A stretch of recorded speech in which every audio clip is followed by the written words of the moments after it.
From Olympic City and the home of Pikes Peak, this is the Automotive ADHD Show. And here we are rocking it on another great edition of the Automotive ADHD Show, heard around the world as a podcast and on the radio in Southern Colorado Saturday mornings. You can catch it on 91.7 KLZR, voice of the Wet Mountain Valley. My name is Matt West. I am your host, your enthusiastic, perhaps overly enthusiastic gearhead of a host. I have a packed show for you today. We're going to talk about car ads that happened in that big football game thing over the weekend. You know which one I'm talking about.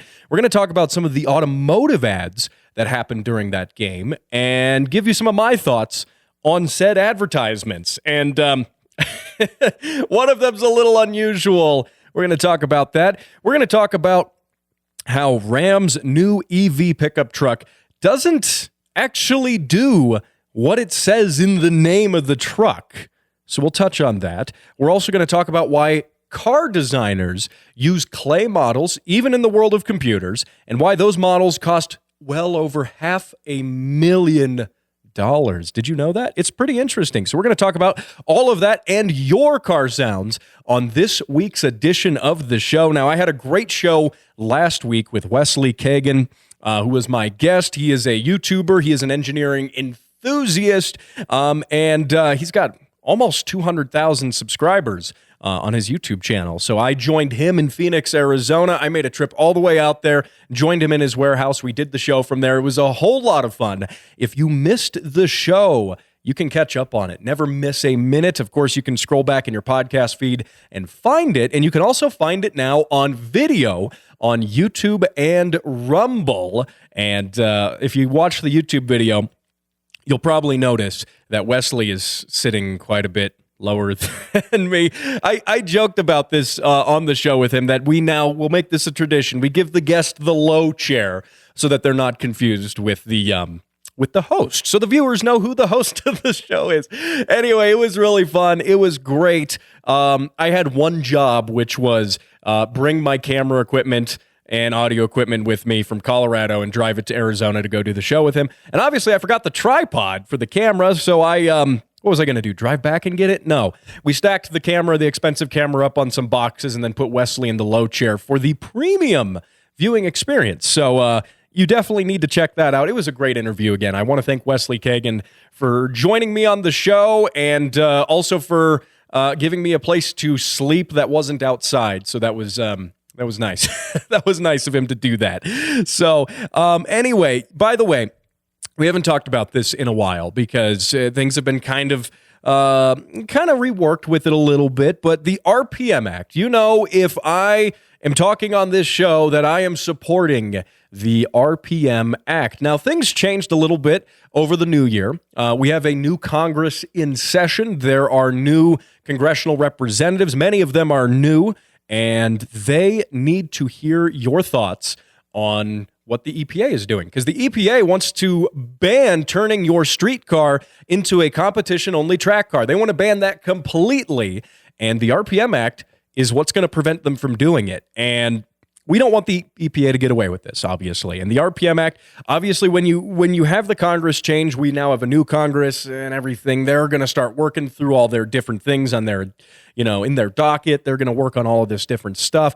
We kind of have to start over again. In some ways, we kind of have to start over again. We have to push it. We need to tell those new congressional representatives, especially the people who are first-time congressmen and congresswomen who've just been elected. We need to let them know our thoughts, let them know why the RPM Act is so important and how the RPM Act is going to put motorsports, grassroots motorsports, out of business. Even the little companies that make your catback exhausts and things like that, the RPM Act, it protects them. And those companies would go out of business if they can't make money doing racing, their primary source of income. Then how are they going to afford to do small volume numbers of catback exhausts for whatever car you have? That may not be their primary source of income. The motorsports might be. This is going to protect them. You can find out more by going to saveourracecars.com. And in the future here, I look forward to maybe scheduling some guests around this as well, and perhaps reaching out to some of the folks at SEMA and PRI to see if we can get them on the show. So we'll see. That will be really cool. Now, what I want to talk about here before we get into some of the other fun things during this show today, including my thoughts on the automotive ads and that big game.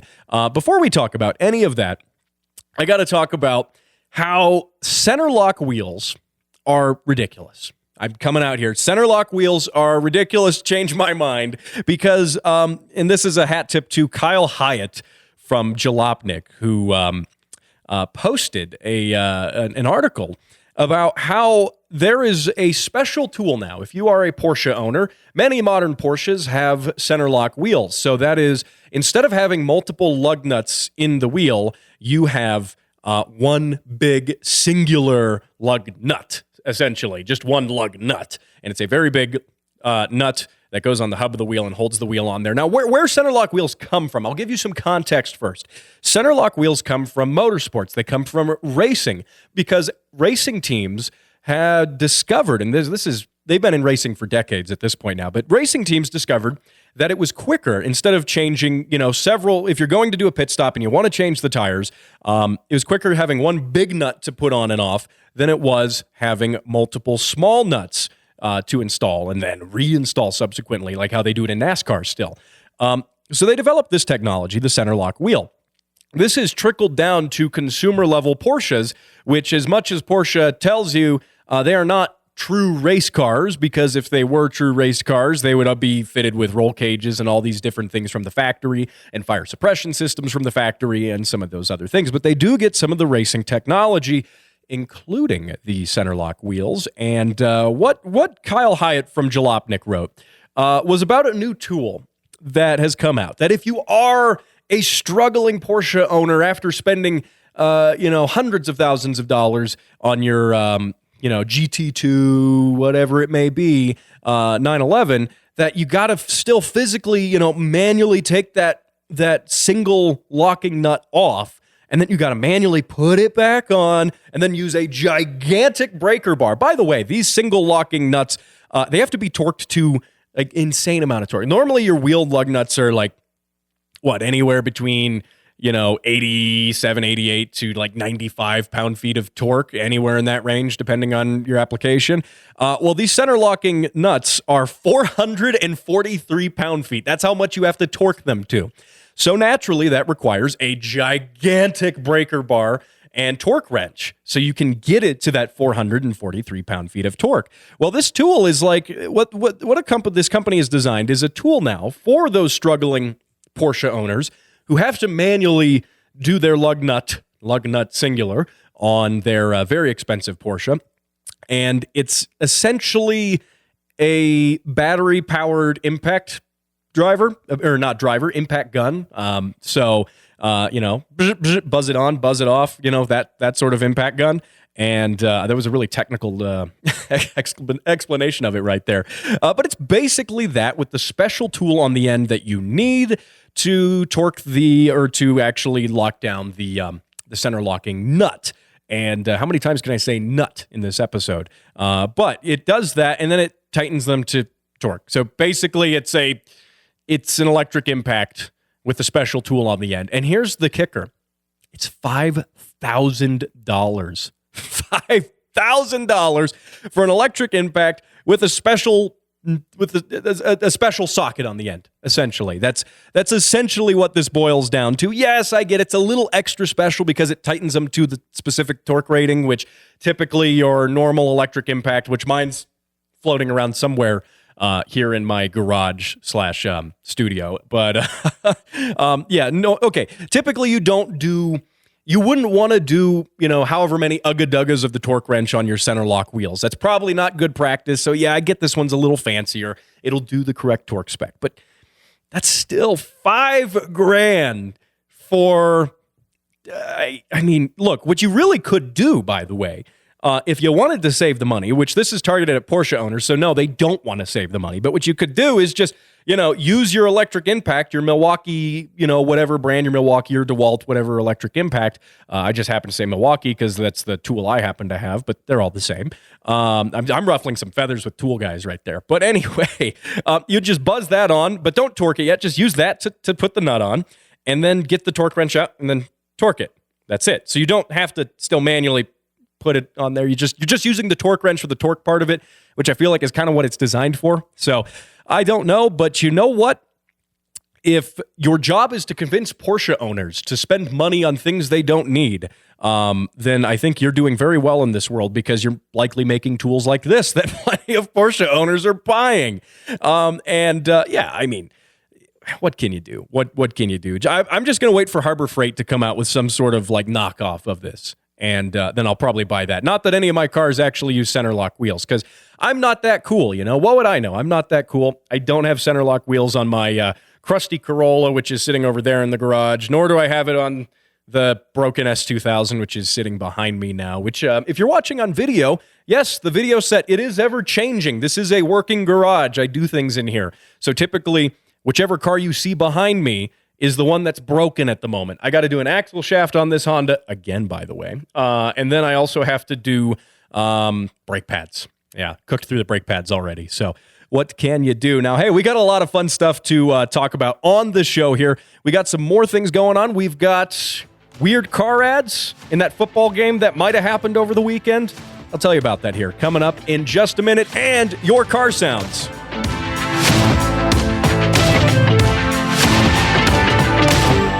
And now for how things work with an engineer. CVT transmissions. And that was how things work with an engineer. For more of how things work, go to patreon.com/Throttle Warrior.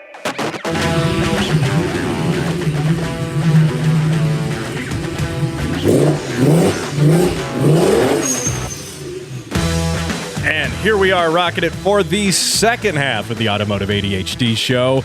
Those car sounds were courtesy of Josh Maldonado. I'm digging one out of the vault. Josh has sent in so many great car sounds.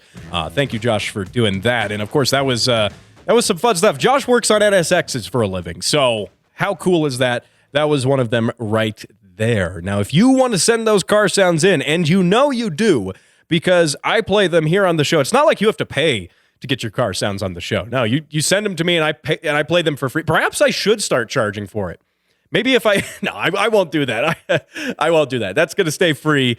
And what you can do is send those car sounds in, and you send them on the Facebook page, facebook.com/Automotive ADHD. You can like the page too while you're there, and then you can also email them. If Facebook's not your thing, that's cool. I get it. Matt@throttlewarrior.com. You can email me there as well. And I will play those car sounds here on the show, but not only do I play them on the show, you get entered for a chance to win some neat stuff. The Automotive ADHD keychain, the sticker, which if you're watching on video, you can see it on the back of my laptop. It says, as heard on the Automotive ADHD show. So that's pretty cool. So yeah, you get that stuff and a $25 gift certificate to an auto parts store. Every little drop in the bucket helps when you have a project car. So all of those things could be yours. I do the drawing for those every month. I am delinquent on a drawing for this month. I know it. I've had people remind me. So we're not going to do that right here. I'm going to actually do something I think a little special for it in the next episode of the show. So I'm just kind of holding out till then. So we'll see. So we'll include some other fun stuff, I think. I'm going to revamp it a little bit. But the point is, you need to get those car sounds in. Also, I want to give a shout out before we talk about car ads that were a little odd and a little strange. I got to give a shout out to listener Chris, who wrote into the show on the Facebook page, again, facebook.com/Automotive ADHD, and sent in some really cool pictures. He said that he enjoyed listening to the show while he works as a machinist operating a CNC that makes carburetors for NASCAR. So Chris makes billet aluminum carburetors that then get put on the 200-mile-per-hour machines that go around the NASCAR circuit. How cool is that? That is super cool. I love that. So, Chris, thank you for listening to the show, and also thank you for sending those photos in. Now, if you want to see some of those photos, you can tune into the video. I'll go ahead and have those pop up here in the video, or you can check them out as well on the Facebook page. So, super cool stuff. Thank you again, Chris, for sending all of that in, and keep making those carburetors for, fast cars and hot rods. I love it. I love it. You are playing a very critical role in the infrastructure that we need to make machines that go fast. And that is a very, very important job. So there you go. Now, I got to talk a little bit about some of the, there was a football game that happened over the weekend. You might have heard of it. It's a pretty big one. Listeners of mine who listen in other countries, I know there are many, might not know what I'm talking about, but we tend to have the big finale football game, as you could call it, in February, and it's widely televised, and ads that run during the game are like $7 million an ad. It's incredible. And you're also probably wondering why I'm being extra cryptic about what the game is called. You might not know this, but the game that happens, the actual name is trademarked. So, and this is something I've learned in my job in commercial radio and doing things outside of this podcast. That's actually trademarked. So if I am in a venture that makes money, right? If I'm a commercial organization, I can't actually say the name of that game. And seeing as how I have the Patreon and you donate to the show, and at some point, one day I might make money. I might like maybe $5 or something. I don't know. But that being said, I best steer clear of the name should I incur the wrath of the corporate lawyers of the football world. So that is why I'm being extra cryptic here. But you know which game I'm talking about. It's that one that some people watched, and I guess football happened during it. Is it really even about football anymore? As someone, I'm not the biggest football guy. Friends of mine will probably point that out. I'm definitely a big car guy, but I'm about 100% a car guy and this tiny little bit into other sports. But is that game even, is it even about football anymore? Does anyone actually watch the big game because there is football happening?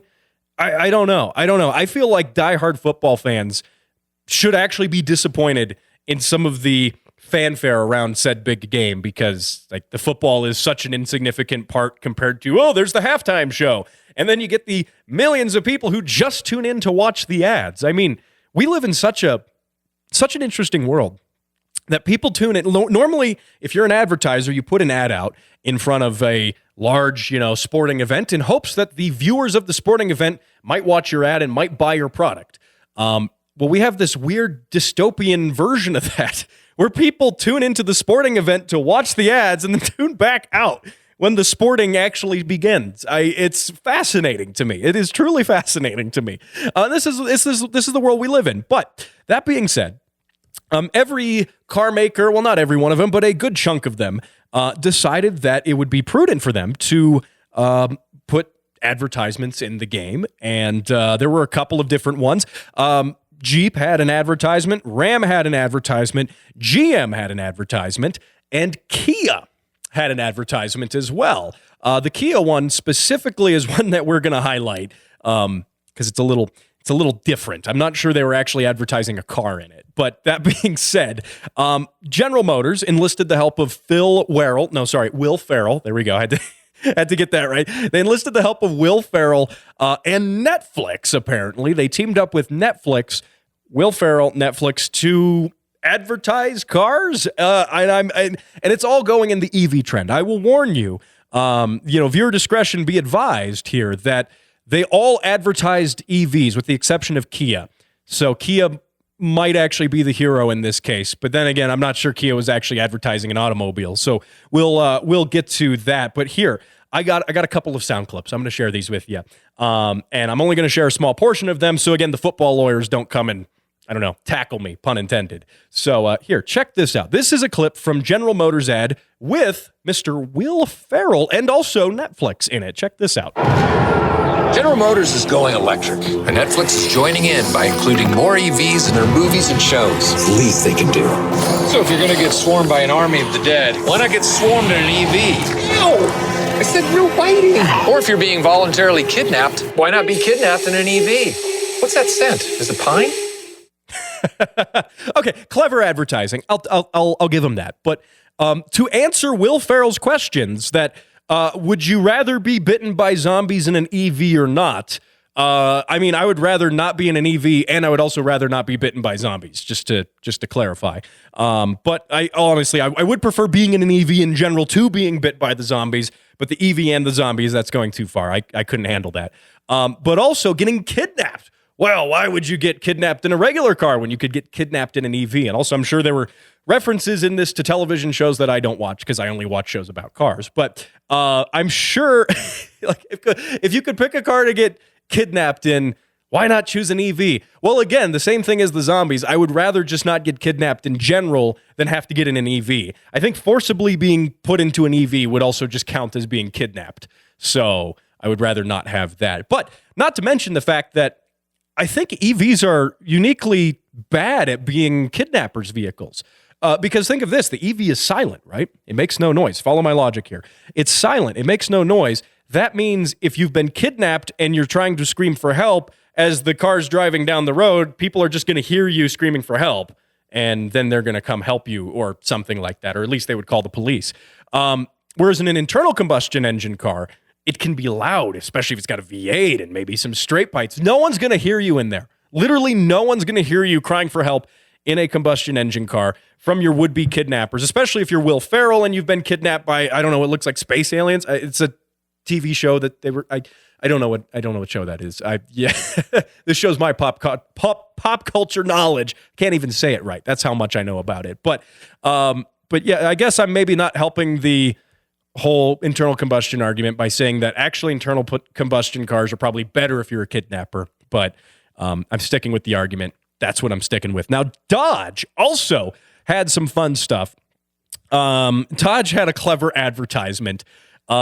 Poking a fun at certain pharmaceutical advertisements that advertise for a certain medical condition that shares that shares a name that rhymes with ED. But they're talking about electrification. Trust me on this one. Listen to this. Are you excited about buying an electric vehicle but worried that it could leave you unsatisfied?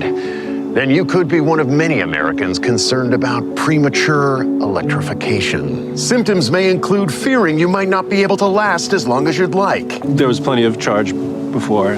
Sometimes it goes away. Well, yeah, sometimes the charge goes away because that's when the battery runs out on the electric pickup truck because it's cold. Yes, that's what happens when you run the electric car out. When you drive it far enough, the battery runs. No, I'm trying to like, make this a more family-friendly joke here. I really am trying. Oh, man. But you know what? Dodge says they have a prescription for that, and they say that is the new Ram REV, the Ram Rev. So they have showed their new Ram EV pickup truck. Now, we knew this was coming.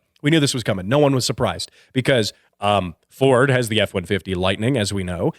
Chevy has their EV Silverado and the EV GMC Hummer thing, whatever that is, big stormtrooper on wheels. This is something we know. I mean, the truck companies, the pickup trucks, they want to electrify them.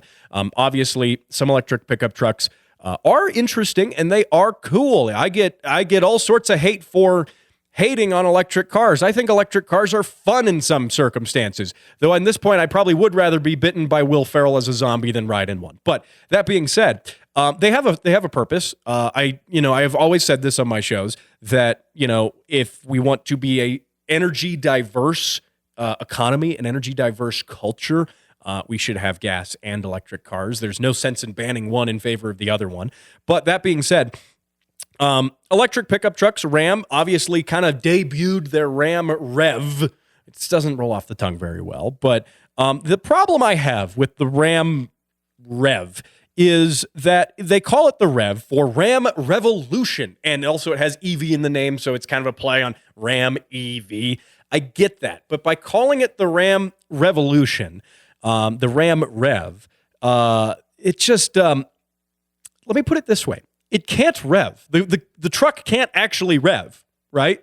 Like, hear me out. Like, the Ram Revolution, there are no revolutions that happen in the engine of this truck. There's no revolutions per minute. It can't actually rev because it's electronic. It's an EV. There's just motors and batteries, and that's it. So how is it a Ram Rev? The Dodge actually named their truck something that it cannot do, that it physically cannot do. I guess you could count the revolution of the wheels as revs. if you're watching on video, I'm shrugging my shoulders here.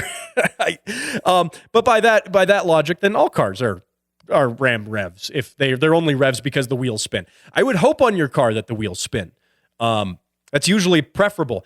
Currently, pointing at the car behind me, its wheels aren't doing a whole lot of spinning because I broke it again.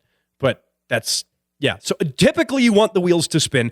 Dodge, if we interpret rev as being revolutions of, say, an engine, Dodge has named their truck the one thing it literally cannot do. And I don't see the marketing purpose in that. I really don't understand that.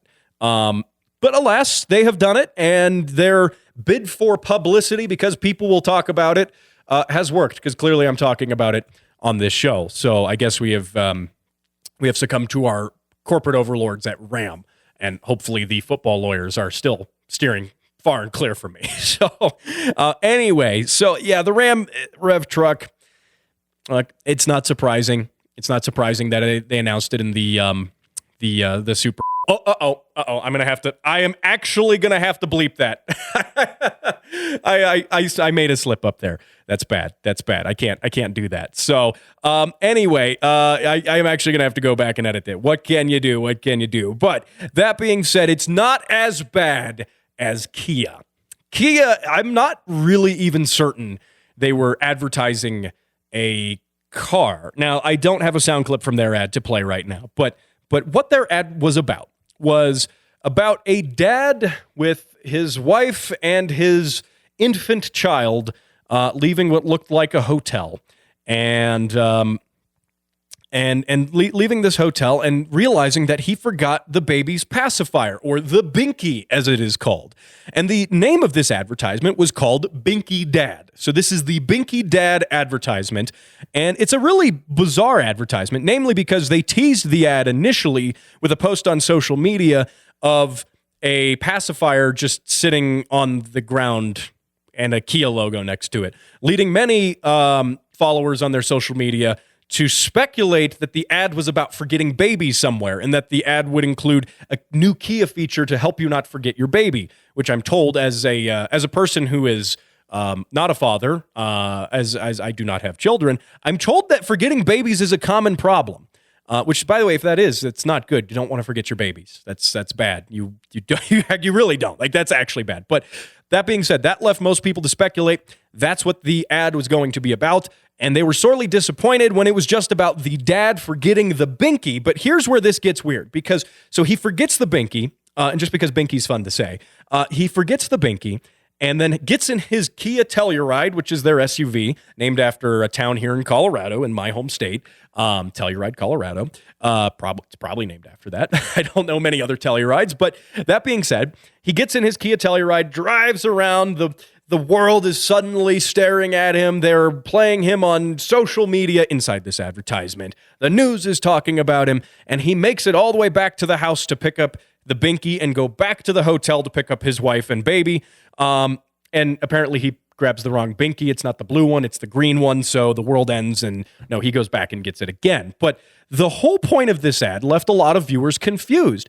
Okay, so there was a car in it, but they weren't really advertising the car. They didn't advertise any features of the car. Aside from the car's mere presence, that was it. That's because it turns out they weren't advertising the car. No, instead, they were advertising, and this, honest to God, this is weird. They were advertising a petition on change.org. That's what this ad was really for. And going to the petition here, the petition is to have a new emoji added to the emoji index or the official emoji repository, whatever this is called.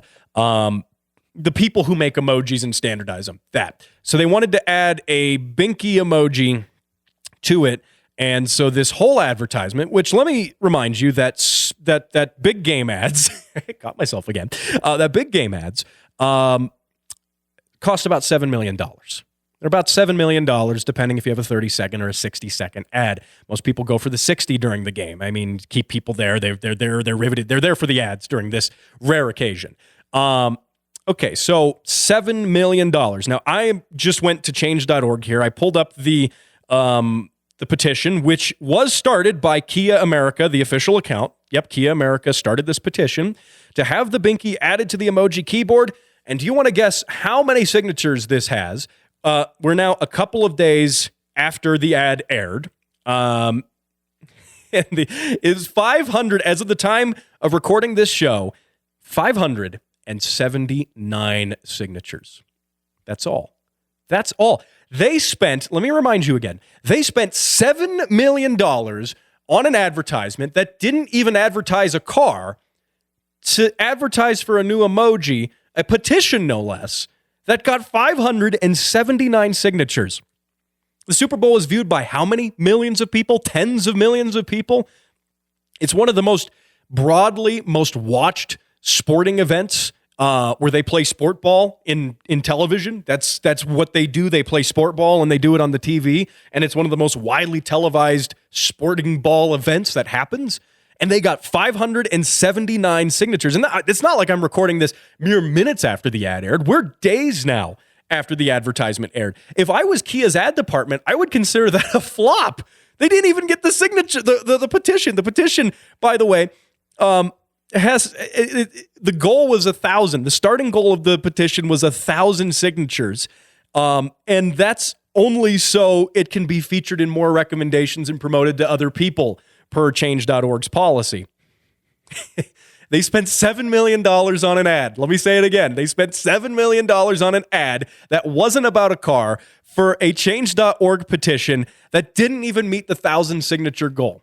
And it was televised in front of the world, or at least America. We think we're the world. So it was at least televised in front of every viewer here in the United States. How is that possible? I really don't understand this. Look, you would have been better off if you were Kia and you just wanted to get the emoji added to the keyboard.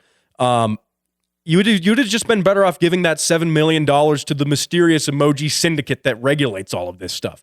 I swear. What is the organization that regulates emojis? They're mysterious. They exist. They preside over even Apple and Google and perhaps all worldly governments. And so you could have just bribed the syndicate with that $7 million and they probably would have given you your stupid binky emoji. That's probably what would have happened.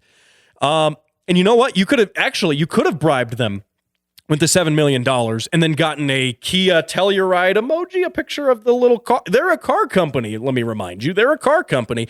You probably could have just done that.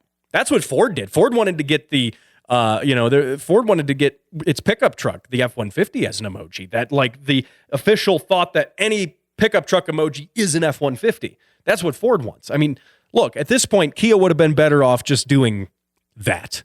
So what can you do? Oh, man. I have a feeling that everybody in Kia's advertising department has been fired. They have been unceremoniously sacked from their positions over this. I don't know if anyone... like watching that advertisement, honestly, watching any of the advertisements. There was even a Jeep advertisement. I didn't even get to that one. The Jeep advertisement was a Jeep that was driving around. It was a Jeep EV. Again, by the way, all the ads were EVs, except the Kia one, which was about a baby pacifier. But the Jeep one, it was an EV Jeep driving around in nature, and there was dancing animals, dancing CG animals. Because who doesn't love dancing animals? I mean, I'm all for dancing animals.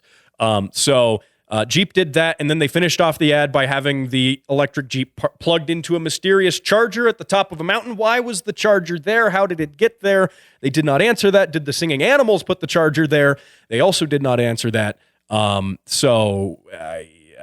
I don't know. That's, by the way, a bit fanciful. You see all these EV ads for off-road EVs now, and yes, enjoy your off-road EV driving through the woods and off-roading and doing all these outdoorsy things.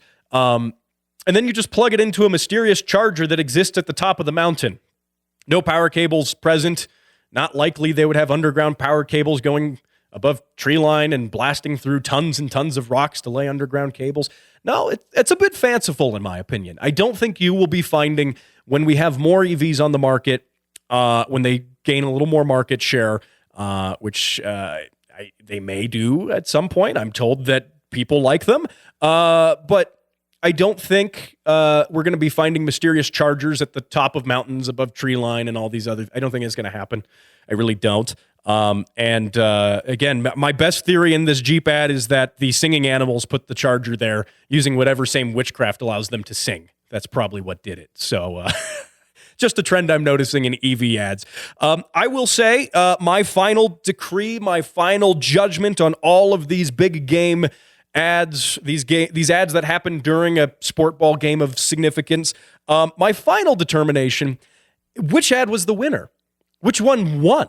I mean, Will Ferrell got eaten by zombies in the first one, which was pretty entertaining. That was the GM ad. And he also got kidnapped in an EV too. So, I mean, that's obviously, that's a contender. The Dodge ad, I swear the guy they had like being the spokesperson in the ad was the dude they normally have voicing their other ads. He sounded familiar to me, but that one was funny. That one was definitely funny. A little bit of off-brand humor. You can never go wrong with that. Jeep with the singing animals and the mysterious chargers, that ranks pretty low for me. I like singing animals, but the mysterious chargers, that definitely put it beyond my my threshold, my suspension of disbelief, you could say. I can tolerate the singing animals, but the mysterious chargers appearing in the woods, I can't. I just can't pass that. That's not allowed. So that being said, that leaves just one, which I suppose the Binky Dad Kia ad wins by default, considering it was also the only ad not about an EV. Well, I guess the Telluride has. Well, we're gonna overlook that. It was an ad about a baby pacifier, and it had a failed Change.org petition, and through that, I must give it the win by default. So that was an unfortunate turn of events, but what can you do? What can you do? Here we are. Now, hey, some more fun stuff to talk about here. We're going to talk about, coming up after the break, how those clay models that car designers use cost over $500,000. It's nuts. We're also going to play more of your car sounds right here. At the Speed Council, getting things done fast is our priority. We do everything fast, from driving, working, sleeping, and eating. Someone help, he's choking! This is Tim. Hello. And by the time this ad is over, he'll have bicycled across the earth 69 times. Nice. Even if our name sounds unfamiliar, you know our work. F1? Pfft, child's play. The world's first supersonic jet? Yep, that was us. Apollo 11? Also us. The fastest animal in the sea? Hell, we even wrote the Wikipedia article. Fast. And we're so dedicated to speed that we've genetically engineered the world's first hyperspeed speed machine. With this scientific breakthrough, you can download your favorite automotive podcast a whole day early. How's that for fast? Patreon.com/Throttle Warrior. Donate now. Download the show early and receive special perks. This message approved by the Speed Council and the Church of Fast Things.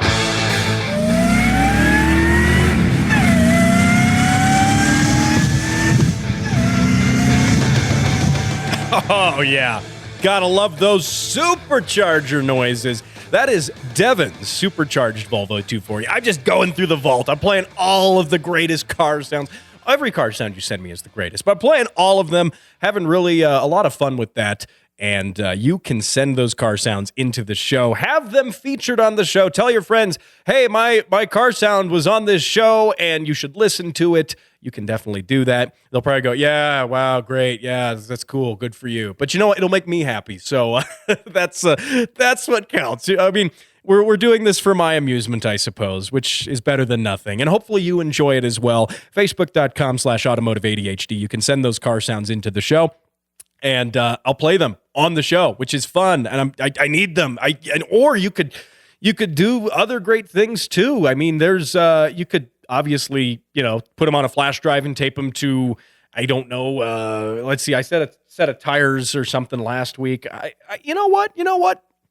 Tape them to, how about, I'm thinking we said Fortunato 500 coilovers, so why not a set of Bilstein coilovers this time for the S2000? I think I will play your car sounds forever and for the indefinite future if you do that. So, yeah, you can always do that too. Also, one exciting piece of news I got to talk about here before we get into some other topics, and this is great. So you recognize the name, longtime listeners recognize the name Jimmy Ford from JimmyFordRacing.com, Jimmy Ford Racing on Instagram as well.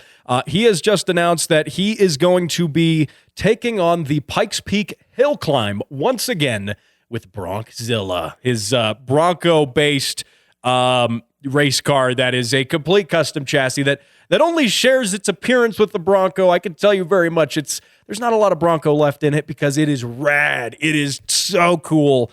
And he is going to be racing the Pikes Peak Hill Climb once again. I'm really excited for him. My plan is to get this show out there. We're going to get out to the hill climb again. We're going to have a lot of fun. I'm going to reach out to Jimmy as well and get some of his thoughts about getting into the race again this time for 2023. So I'm going to reach out to him. We're going to see if we can book him as a guest. That would be a lot of fun. I'd love to have him on the show again to talk about some of that stuff. And I can't wait to see him out there on the mountain again, ripping it. So that's going to be really fun. And if you want to catch up on some of my Pikes Peak Hill Climb coverage of last year, it was really fun. I nearly froze to death. Well, in fact, almost everyone nearly froze to death. It was terribly cold. It was foggy. All around it was challenging. But you know what? It was racing the mountain, and that is always fun. So there you go. Now, also, I do want to give a shout out to one of my listeners who messaged the show earlier this week, asking about my opinions on Australian car culture and also what they should do specifically with a build that they're doing with their father and grandfather. Should they go supercharger? Should they go turbo? I said I was going to answer that question on this show, but I have to break my promise slightly because I am going to I'm going to reach out to friend of the show, OBD1 Kenobi, Brian, Mechanic Brian. He hasn't been on the show in a while, so I'm going to reach out to him and get him on as well to answer your question. So yes, I am dodging your question for this episode of the show.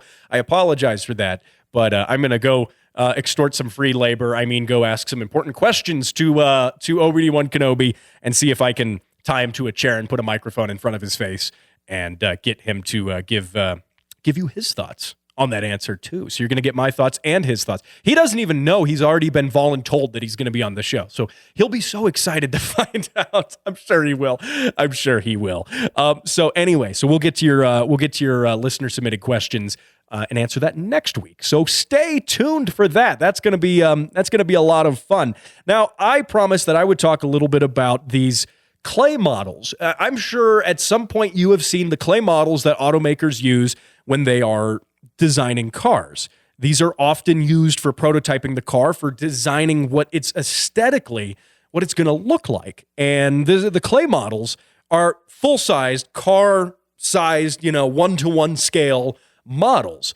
And these are something that have been a trademark of the automotive design industry for decades. As long as there have really been cars, designers have been designing them in clay before actually committing them to production. Now, why do we do that?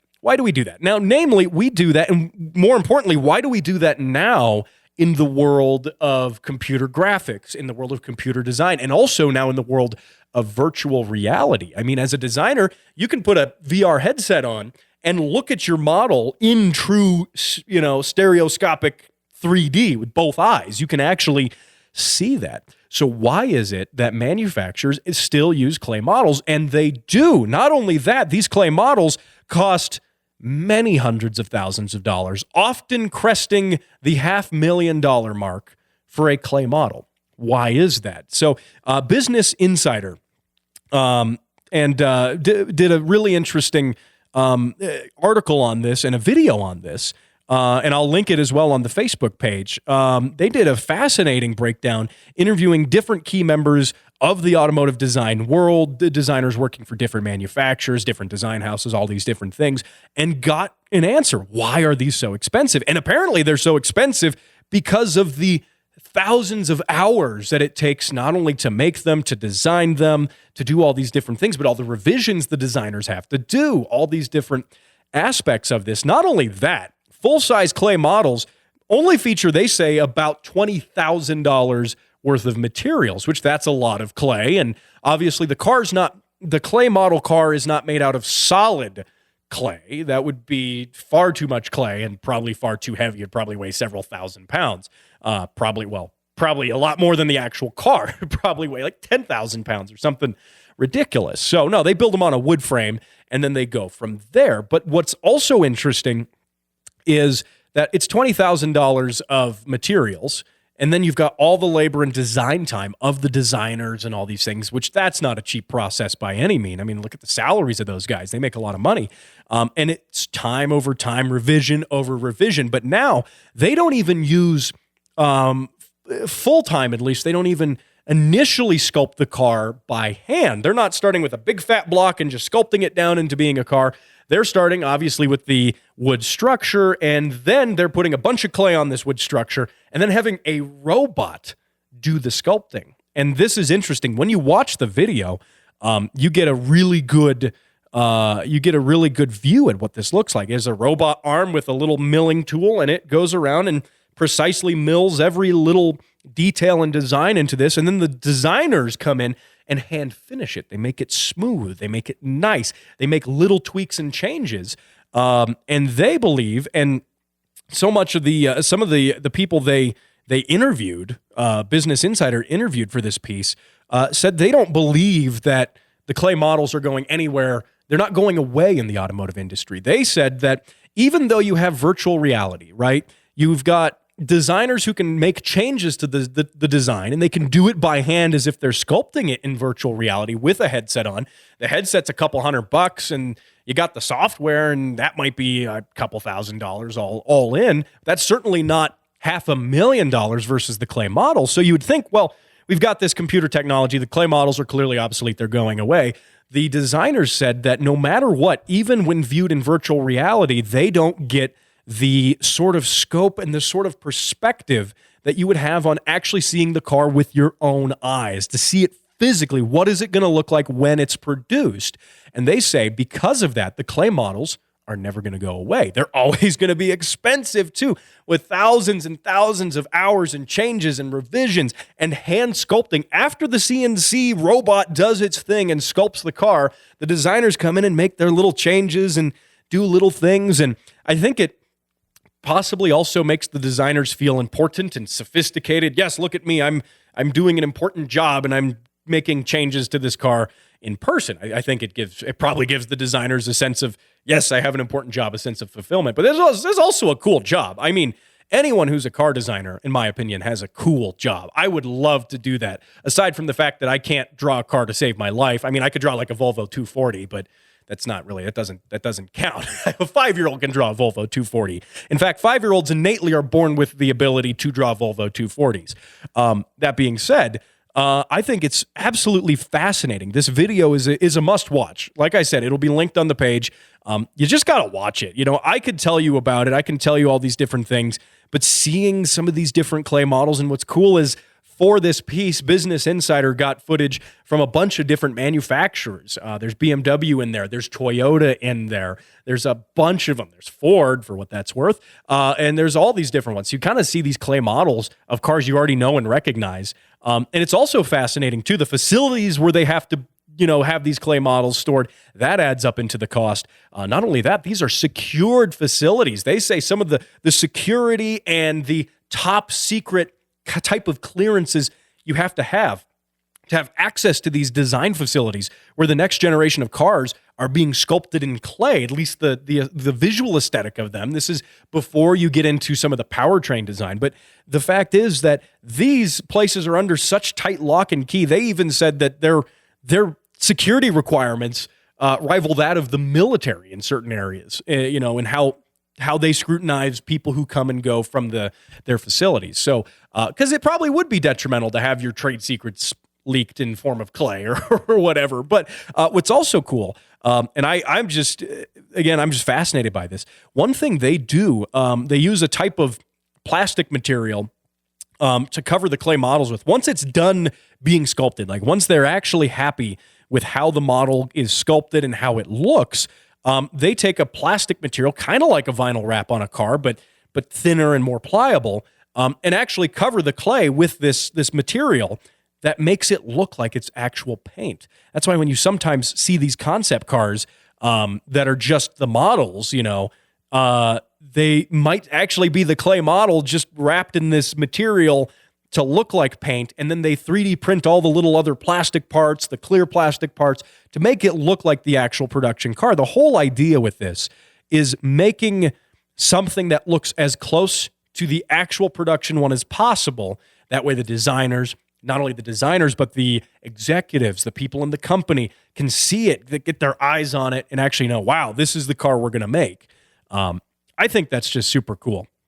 And one day I aspire to bribe some auto designer to come onto my show and talk about auto design. I'm sure that would be a fascinating conversation, especially for the audio-only side of the show, talking about automotive design in a non-visual format. But you know what? That's a challenge I am willing to accept. So, hey, there you go. That was a fun show. Today was a fun show. I had fun with it. I had a lot of fun watching those advertisements that aired in the sport ball game over the weekend. I watched them, so if you didn't watch them, you don't have to. That's why I watched them. So there you go. That was a lot of fun. I do want to thank you for joining me on this edition of the show. And of course, you can find this show wherever fine shows, and I suppose, this one are downloaded. I want to thank Chris for sending those photos in earlier of the carburetors he builds, the carburetors he machines. That's too cool. Machining billet carburetors for NASCAR. What a job, Chris. Thank you for doing that. Thank you for listening to the show as well. Now, I also want to thank the folks on the Patreon, as well as Colin Schrom, who is now a new member of the Patreon. Colin, thank you for joining the Patreon. You can also join it, get early access to the show. Go to thespeedcouncil.org, thespeedcouncil.org, and subscribe to this show. Give it a rating on Spotify, wherever fine podcasts and this one are downloaded, and I'll see you right here, same time, same place next week.